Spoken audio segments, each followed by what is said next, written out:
Bonjour, Annabelle Dietrich, je suis coach auprès des particuliers et des entreprises et je vais vous dire comment augmenter votre estime de vous-même. Afin de développer son estime de soi, il faut d'abord connaître ces trois composantes qui sont l'amour de soi, l'image de soi et la confiance en soi. Donc l'amour de soi, déjà, il est inconditionnel, il ne dépend pas en fait de nos performances. Il est souvent lié à l'amour qu'on a reçu en tant qu'enfant. Et vraiment, c'est s'aimer, c'est se respecter, c'est aimer les parties refoulées aussi de soi-même. Et c'est arrêter de subir. Et c'est surtout répondre à ses besoins et respecter ses valeurs. L'image de soi, c'est la façon dont on se perçoit. C'est l'acceptation du regard des autres. Donc là, c'est vraiment important d'avoir une image de soi positive parce que sinon, on dépend des autres pour nous valoriser.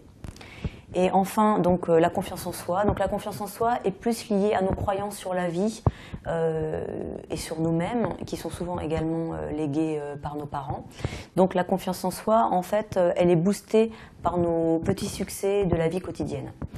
Et donc, c'est important pour développer l'estime de soi que ces trois composantes soient développées en parallèle. Donc, voici les 9 clés de développement de l'estime de soi.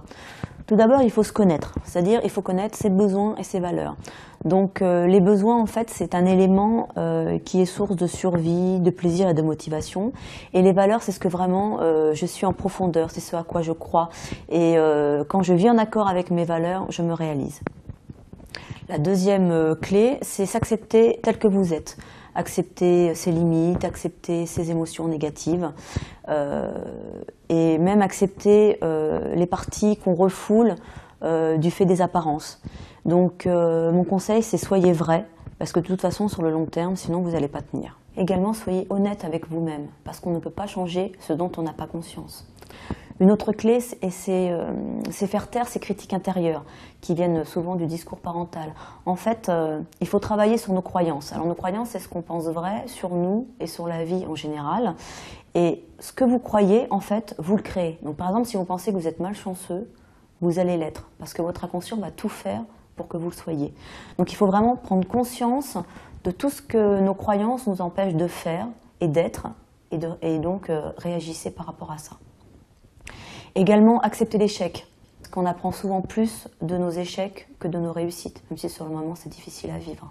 Également, agissez, posez des actions afin de savourer de petits puis de grands succès. Également, affirmez-vous, c'est-à-dire exprimez ce que vous pensez, exprimez vos sentiments, mais sans agressivité.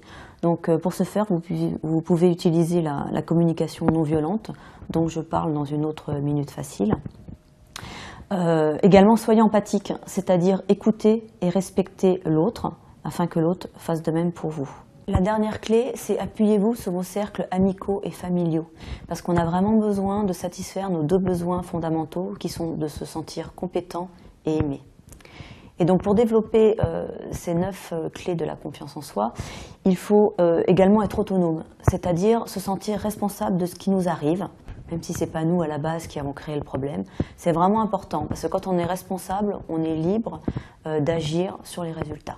Voilà, je viens de vous montrer comment augmenter son estime de soi.